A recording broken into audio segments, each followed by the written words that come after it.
ರಾಜ್ಯ ಸರ್ಕಾರದ ಕಡೆಯಿಂದ ಎಲ್ಲಾ ಗೃಹಲಕ್ಷ್ಮಿಯರಿಗೆ ಒಂದು ರೀತಿಯಲ್ಲಿ ಸಿಹಿ ಸುದ್ದಿ ಬಂದೇ ಬಿಡ್ತು. ಹೌದು ಸ್ನೇಹಿತರೆ, ನಿಮ್ಮ ಖಾತೆಗಳಿಗೆ ಒಟ್ಟಿಗೆ 6,000 ಹಣ ಜಮಾ. 16ನೇ ಕಂತು, 17ನೇ ಕಂತು, 18ನೇ ಕಂತು ಮೂರು ಸೇರಿ 6,000 ರೂಪಾಯಿ ಹಣ ಜಮಾ ಮಾಡೋದಕ್ಕೆ ರಾಜ್ಯ ಸರ್ಕಾರ ಈಗ ನಿರ್ಧಾರ ಮಾಡಿದೆ. ಆದ್ರೆ ಇಲ್ಲಿ ಏನಪ್ಪಾ ಅಂತಂದ್ರೆ, ಗೃಹಲಕ್ಷ್ಮಿಯರು ಈ ಒಂದು 3 ತಿಂಗಳ ಹಣವನ್ನ ಪಡಿಬೇಕಾದ್ರೆ 3 ಹೊಸ ರೂಲ್ಸ್ ಗಳನ್ನ ರಾಜ್ಯ ಸರ್ಕಾರ ಹಾಕಿದೆ. ಹಾಗಾದ್ರೆ ಪ್ರತಿಯೊಬ್ರು ಕಡ್ಡಾಯವಾಗಿ ಎಲ್ಲರೂ ಈ ಮಾಹಿತಿಯನ್ನ ನೋಡ್ಲೇಬೇಕು, ಇಲ್ಲಾಂದ್ರೆ ನಿಮಗೆ ಈ 3 ತಿಂಗಳ ಹಣ ಬರೋದೇ ಇಲ್ಲ. ಹೌದು ಸ್ನೇಹಿತರೆ, ಬಹಳ ಮುಖ್ಯವಾದಂತ ಹೊಸ ಅಪ್ಡೇಟು ಇದೀಗ ಬಂದಿರುವಂತದ್ದು. ಸ್ನೇಹಿತರೆ, ಇಷ್ಟು ದಿನಗಳ ಕಾಲ ನಿಮಗೆ ಗೊತ್ತಿರಬಹುದು, ಕಳೆದ 3 ತಿಂಗಳಿಂದ ಗೃಹಲಕ್ಷ್ಮಿ ಯೋಜನೆಯ ಹಣವನ್ನ ಪಡೆಯೋದಕ್ಕೆ ಫುಲ್ ಗೃಹಲಕ್ಷ್ಮಿಯರು ಪರದಾಡಿದ್ದಾರೆ. ಆದ್ರೂ ಕೂಡ ಗೃಹಲಕ್ಷ್ಮಿಯರ ಖಾತೆಗೆ ಹಣ ಬರ್ತಾ ಇಲ್ಲ. ಸೊ ರಾಜ್ಯ ಸರ್ಕಾರ ಇವತ್ತು ಕೊಡುತ್ತೆ, ನಾಳೆ ಕೊಡುತ್ತೆ, ಈಗ ಕೊಡುತ್ತೆ, ಆಮೇಲೆ ಕೊಡುತ್ತೆ ಅಂತ ಸುಳ್ಳುಗಳ ಮೇಲೆ ಸುಳ್ಳುಗಳನ್ನ ಹೇಳ್ತಾ ಇದೆ. ಆದ್ರೂ ಇನ್ನು ಗೃಹಲಕ್ಷ್ಮಿ ಯೋಜನೆಯ ಹಣ ಬಂದಿಲ್ಲ. ಆದ್ರೆ 100% ಪಕ್ಕ ಮಾಹಿತಿ ಇದೀಗ ಬಂದಿರುವಂತದ್ದು. ರಾಜ್ಯ ಸರ್ಕಾರ 3 ಹೊಸ ರೂಲ್ಸ್ ಗಳನ್ನ ಜಾರಿಗೆ ತಂದಿದೆ.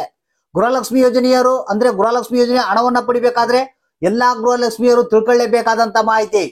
ಯಾಕಂದ್ರೆ ನಿಮ್ಮ ಖಾತೆಗಳಿಗೆ ಇನ್ ಮುಂದೆ ಹಣ ಬರೋದೇ ಡೌಟ್ ಅಂತಿದ್ದಾರೆ ರಾಜ್ಯ ಸರ್ಕಾರದ ಈ 3 ಹೊಸ ರೂಲ್ಸ್ ಗಳಿಂದ. ಹಾಗಾದ್ರೆ ಎಲ್ಲರೂ ಪ್ರತಿಯೊಬ್ರು ನಾವು ಈಗ 3 ತಿಂಗಳದ್ದು ಹಣ ಪಡಿಬೇಕು, ಇನ್ಮೇಲೆ ಪ್ರತಿ ತಿಂಗಳ ಗೃಹಲಕ್ಷ್ಮಿ ಯೋಜನೆಯ ಹಣ ನಮಗೆ ಬರ್ಬೇಕಂದ್ರೆ ಈ ಮಾಹಿತಿಯನ್ನ ನೀವು ನೋಡ್ಲೇಬೇಕು. ಜೊತೆಗೆ ನೀವ್ ಏನ್ ಮಾಡ್ಬೇಕು, ಈ ಮಾಹಿತಿಯನ್ನ ಎಲ್ಲರಿಗೂ ಶೇರ್ ಮಾಡ್ಬೇಕು.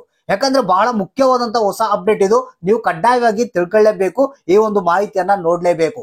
ಹಾಗಾದ್ರೆ ಬನ್ನಿ, ಏನಿದು ಮತ್ತೆ 3 ತಿಂಗಳ ಗೃಹಲಕ್ಷ್ಮಿ ಯೋಜನೆಯ ಹಣ ನಿಮ್ಮ ಖಾತೆಗಳಿಗೆ ಯಾವ ರೀತಿ ಜಮಾ ಮಾಡ್ತಾ ಇದ್ದಾರೆ, ಏನ್ ಹೊಸ ರೂಲ್ಸ್ ಇದು ಅನ್ನೋದ್ರ ಬಗ್ಗೆ ಹೆಚ್ಚಿನ ಒಂದು ಡೀಟೇಲ್ಸ್ ನಿಮ್ಗೆ ತಿಳಿಸ್ಕೊಡ್ತಾ ಇದ್ದೀನಿ. ಹಾಗಾದ್ರೆ ವಿಡಿಯೋನ ಪೂರ್ತಿಯಾಗಿ ನೋಡಿ, ಎಲ್ಲರಿಗೂ ಶೇರ್ ಅನ್ನ ಮಾಡಿ. ಹೌದು ಸ್ನೇಹಿತರೆ, ಇವತ್ತು ಬರುತ್ತೆ ನಾಳೆ ಬರುತ್ತಂತ ಎಲ್ಲಾ ಗೃಹಲಕ್ಷ್ಮಿಯರು ಕಾಯ್ತಾ ಇದ್ರು. ಬಹಳಷ್ಟು ಅಕೌಂಟ್ ಗಳನ್ನ ಚೆಕ್ ಮಾಡ್ತಾ ಇದ್ರು ಎಲ್ಲ ಜನರು. ಮತ್ತೆ ಏನಪ್ಪಾ ಅಂತಂದ್ರೆ ಬ್ಯಾಂಕ್ ಗಳಿಗೆ ಹೋಗ್ತಾ ಇದ್ರು, ಮಹಿಳಾ ಮತ್ತು ಮಕ್ಕಳ ಕಲ್ಯಾಣ ಅಭಿವೃದ್ಧಿ ಇಲಾಖೆಗೆ ಹೋಗ್ತಾ ಇದ್ರು, ಗೃಹಲಕ್ಷ್ಮಿ ಯೋಜನೆಯ ಸ್ಟೇಟಸ್ ಅನ್ನ ಚೆಕ್ ಮಾಡ್ತಾ ಇದ್ರು. ಏನ್ ಮಾಡಿದ್ರು ಕೂಡ ಗೃಹಲಕ್ಷ್ಮಿ ಯೋಜನೆಯ ಹಣ ಅವರ ಖಾತೆಗೆ ಬಂದಿಲ್ಲ.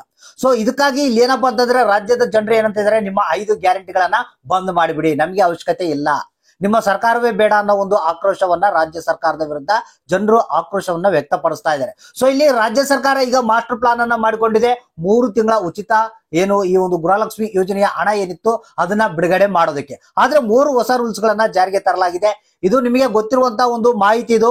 ಸೊ ಇಲ್ಲಿ ರಾಜ್ಯ ಸರ್ಕಾರ ಏನ್ ಪ್ಲಾನ್ ಮಾಡಿದೆಪ್ಪ ಅಂತಂದ್ರೆ, ಇಷ್ಟು ದಿನಗಳ ಕಾಲ ನೇರವಾಗಿ ರಾಜ್ಯ ಸರ್ಕಾರ ಫಂಡ್ ಅನ್ನ, ಗೃಹಲಕ್ಷ್ಮಿ ಫಂಡ್ ಅನ್ನ ಮಹಿಳಾ ಮತ್ತು ಮಕ್ಕಳ ಕಲ್ಯಾಣ ಅಭಿವೃದ್ಧಿ ಇಲಾಖೆಗೆ ಬಿಡುಗಡೆ ಮಾಡ್ತಾ ಇತ್ತು. ಅಲ್ಲಿಂದ ಡಿಬಿಟಿ ಪುಷ್ ಆಗ್ತಾ ಇತ್ತು, ಅಂದ್ರೆ ಕಾರ್ಯದರ್ಶಿಗಳ ಮುಖಾಂತರ ನೇರವಾಗಿ ಬ್ಯಾಂಕ್ ಗಳಿಗೆ ಅಲ್ಲಿ ಟ್ರಾನ್ಸ್ಫರ್ ಆಗ್ತಾ ಇತ್ತು. ಅಂದ್ರೆ ಡಿಬಿಟಿ ಪುಷ್ ಆಗಿ ಬ್ಯಾಂಕ್ ಗಳಿಗೆ ಬರ್ತಾ ಇತ್ತು, ಬ್ಯಾಂಕ್ ಗಳಿಂದ ನೇರವಾಗಿ ಗೃಹಲಕ್ಷ್ಮಿಯರ ಖಾತೆಗೆ ಡಿಬಿಟಿ ಮುಖಾಂತರ ನೇರವಾಗಿ ಹಣ ಬರ್ತಾ ಇತ್ತು. ಇದು ಒಂದು ರೀತಿಯಲ್ಲಿ ಚೆನ್ನಾಗೇ ಇತ್ತು, ಯಾವುದೇ ಇಲ್ಲಿ ಮೀಡಿಯೇಟರ್ ಇದ್ದಿಲ್ಲ. ಆದ್ರೆ ಈಗ ರಾಜ್ಯ ಸರ್ಕಾರ ಏನ್ ಮಾಡಿದಪ್ಪ ಅಂತಂದ್ರೆ, ಮತ್ತೆ 3 ಹೊಸ ರೂಲ್ಸ್ ಗಳು. ಇಲ್ಲಿ ಏನಪ್ಪಾ ಅಂತಂದ್ರೆ, ಇಲ್ಲಿ ಈಗ ಕಾರ್ಯದರ್ಶಿಗಳಿಂದ ನಿಮಗೆ ತಾಲೂಕು ಪಂಚಾಯತಿಗಳಿಗೆ ಹಣ ಬಿಡುಗಡೆ ಆಗುತ್ತಂತೆ.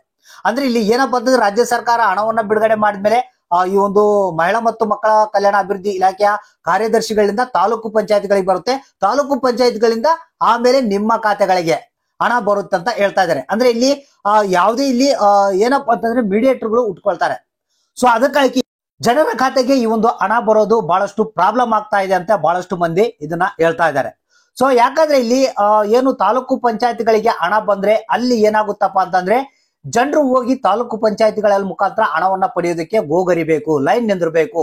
ಈ ರೀತಿಯಾಗಿ ಹಲವಾರು ಪ್ರಾಬ್ಲಮ್ಗಳು ಆಗ್ತವೆ. ಮತ್ತೆ ತಾಲೂಕು ಪಂಚಾಯತ್ಗಳಲ್ಲಿ ಏನ್ ನೇರವಾಗಿ ಹಣ ಜನರಿಗೆ ಕೊಡ್ತಾರಾ? ಇಲ್ಲ, ಅಲ್ಲಿ ಏನಪ್ಪಾ ಅಂತಂದ್ರೆ, ನಮಗೆ ಇಷ್ಟು ಕಮಿಷನ್ ಕೊಡಿ, 500 ರೂಪಾಯಿ ಕೊಡಿ, 200 ರೂಪಾಯಿ ಕೊಡಿ, 1000 ರೂಪಾಯಿ ಕೊಡಿ ಅಂತ ಕೇಳ್ತಾರೆ. ಸೊ ಈ ರೀತಿಯಾಗಿ ಕಮಿಷನ್ ಅಂದ್ರೆ ಮೀಡಿಯೇಟರ್ ಗಳ ಕಮಿಷನ್ ಗಳ ಹಾವಳಿ ಹೆಚ್ಚಾಗುತ್ತೆ. ಸೊ ಮತ್ತೆ ಫೇಕ್ ಅಕೌಂಟ್ ಗಳನ್ನ ಕ್ರಿಯೇಟ್ ಮಾಡಿ ಅಲ್ಲಿಂದ ಡೈರೆಕ್ಟ್ ಆಗಿ ನಿಮಗೆ ಬರಬೇಕಾದಂತ ಹಣ ಫೇಕ್ ಅಕೌಂಟ್ ಗಳಿಗೆ ಹೋಗುವಂತ ಸಾಧ್ಯತೆ ಇದೆ. ಸೊ ಈ ರೀತಿಯಾಗಿ ಬಹಳಷ್ಟು ತೊಂದರೆ ಆಗುತ್ತಂತ ಬಹಳಷ್ಟು ಮಂದಿ ಹೇಳ್ತಾ ಇದ್ದಾರೆ. ಸೊ ಈ ರೀತಿಯಾಗಿ ಏನಾದ್ರು ಆದ್ರೆ ಗೃಹಲಕ್ಷ್ಮಿಯರಿಗೆ ಏನೀಗ ಪ್ರತಿ ತಿಂಗಳ ಹಣ ಬರ್ತಾ ಇತ್ತು, ಅದು ಹಣ ಬರೋದು ಸ್ವಲ್ಪ ಪ್ರಾಬ್ಲಮ್ ಆಗುತ್ತೆ ಅಂತ ಬಹಳಷ್ಟು ಮಂದಿ ಹೇಳ್ತಾ ಇದ್ದಾರೆ. ಸೊ ಈಗ ರಾಜ್ಯ ಸರ್ಕಾರ ಏನ್ ಪ್ಲಾನ್ ಮಾಡಿದೆ, ಈಗ ಬಂಡವಾಳ ಇಲ್ಲ, ನೇರವಾಗಿ ನಿಲ್ಲಿಸ್ಬಿಡ್ತೀವಿ ಅಂತಂದ್ರೆ ಜನ ಬಹಳಷ್ಟು ನಮಗೆ ಆಕ್ರೋಶವನ್ನು ವ್ಯಕ್ತಪಡಿಸ್ತಾರೆ. ಈ ರೀತಿಯಾಗಿ ಏನಾದ್ರು ಒಂದು ಗೋಲ್ಮಾಲ್ ಮಾಡಿ ಸೊ ಇದನ್ನ ಪ್ಲಾನ್ ಮಾಡಿ ಇದನ್ನ ನಿಲ್ಲಿಸ್ಬೇಕಂತ ಹೇಳಿ ಪ್ಲಾನ್ ಮಾಡ್ತಾ ಇದಾರಂತ ಅನ್ಸುತ್ತೆ. ಸೊ ನಿಮ್ಮ ಅನಿಸಿಕೆ ಕೂಡ ನಮಗೆ ತಿಳಿಸಿ.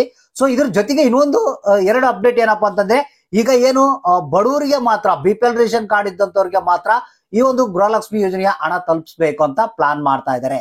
ಇದು 2ನೇ ಅಪ್ಡೇಟ್. ಇನ್ನು 3ನೇದು ಏನಪ್ಪಾ ಅಂತಂದ್ರೆ, ಇಲ್ಲಿ ಏನಪ್ಪಾ ಅಂತಂದ್ರೆ ಬಹಳಷ್ಟು ಮಂದಿ ಈ ಒಂದು ದೊಡ್ಡ ದೊಡ್ಡ ಕುಟುಂಬಗಳು ಏನಿದ್ವು, ಒಂದೇ ರೇಷನ್ ಕಾರ್ಡ್ ಇತ್ತು, ಅವಾಗ 2 ರೇಷನ್ ಕಾರ್ಡ್ ಗಳನ್ನ ಮಾಡ್ಕೊಂಡು ಹಣ ಪಡಿತಾ ಇದ್ದಾರೆ. ಸೊ ಅಂತವ್ರು ಕೂಡ ಈ ಒಂದು ಗೃಹಲಕ್ಷ್ಮಿ ಯೋಜನೆಯ ಹಣವನ್ನ ಬಂದ್ ಮಾಡಬೇಕು. ಶ್ರೀಮಂತರಿಗೆ ಒಟ್ಟಾರೆಯಾಗಿ ಬಿಪಿಎಲ್ ರೇಷನ್ ಕಾರ್ಡ್ ಇದ್ದು ಮತ್ತೆ ಅವರು ಸರ್ಕಾರದ ಬೆನಿಫಿಟ್ ಗಳನ್ನ ಪಡಿತಾರಲ್ಲ ಅವ್ರಿಗೆ ಈ ಒಂದು ಹಣ ಕೊಡೋದನ್ನ ಕಟ್ ಮಾಡ್ಬೇಕಂತ ಹೇಳಿ ಪ್ಲಾನ್ ಮಾಡ್ತಾ ಇದ್ದಾರೆ. ಈ ರೀತಿಯಾಗಿ ಎಲ್ಲಾ 3 ಹೊಸ ರೂಲ್ಸ್ ಗಳನ್ನ ಜಾರಿಗೆ ತಂದು ಈ 3 ತಿಂಗಳ ಅಂದ್ರೆ ಏನು ಗೃಹಲಕ್ಷ್ಮಿ ಯೋಜನೆಯ ಹಣ 16, 17, 18ನೇ ಕಂತಿನ ಹಣ 6,000 ರೂಪಾಯಿ ಹಣವನ್ನ ಬಿಡುಗಡೆ ಮಾಡ್ಬೇಕಂತ ಹೇಳಿ ಪ್ಲಾನ್ ಮಾಡುತ್ತೆ.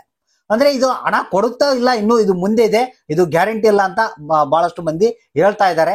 ಸೊ ಒಟ್ಟಾರೆಯಾಗಿ ಈಗ ರಾಜ್ಯ ಸರ್ಕಾರ ಈ ರೀತಿಯಾಗಿ ಪ್ಲಾನ್ ಮಾಡಿ 3 ತಿಂಗಳ ಗೃಹಲಕ್ಷ್ಮಿ ಯೋಜನೆಯ ಹಣವನ್ನ ಬಿಡುಗಡೆ ಮಾಡೋದಕ್ಕೆ ಪ್ಲಾನ್ ಮಾಡಿದೆ. ಸೊ ಅದಕ್ಕಾಗಿ ಇಲ್ಲಿ ತಪ್ಪದೆ ಎಲ್ಲರೂ ಕಮೆಂಟ್ ಅನ್ನ ಮಾಡಿ ಈ ಒಂದು ಏನ್ ರಾಜ್ಯ ಸರ್ಕಾರ ನಿರ್ಧಾರವನ್ನ ತೆಗೆದುಕೊಂಡಿದೆ ಇದು ಕರೆಕ್ಟ್ ಆಗಿ ಇದೆಯಾ ಇಲ್ಲ ಅಥವಾ ಇದು ಬೇಡ, ಈಗ ಮುಂಚೆ ಹೇಗಿತ್ತು ನಿಮ್ಗೆ ಡೈರೆಕ್ಟ್ ಆಗಿ ಡಿಬಿಟಿ ಮುಖಾಂತರ 2,000 ರೂಪಾಯಿ ಹಣ ಏನ್ ನೇರವಾಗಿ ಬರ್ತಾ ಇತ್ತು ಆ ರೀತಿ ಬರೋದಾ ಅನ್ನೋದನ್ನ ನಮಗೆ ಕಮೆಂಟ್ ಬಾಕ್ಸ್ ಮುಖಾಂತರ ತಿಳಿಸಿ. ಎಲ್ಲ ಪ್ರತಿಯೊಬ್ರು ಜನರು ಇದನ್ನ ವ್ಯಕ್ತಪಡಿಸಿದ್ರೆ ರಾಜ್ಯ ಸರ್ಕಾರ ಇನ್ ಮುಂದೆ ತಿದ್ಕೊಂಡು ಮತ್ತೆ ಅದೇ ರೀತಿಯಾಗಿ ನೇರವಾಗಿ ನಿಮ್ಮ ಅಕೌಂಟ್ಗೆ 2,000 ರೂಪಾಯಿ ಹಾಕುವಂತ ವ್ಯವಸ್ಥೆ ಕೂಡ ಮಾಡಬಹುದು.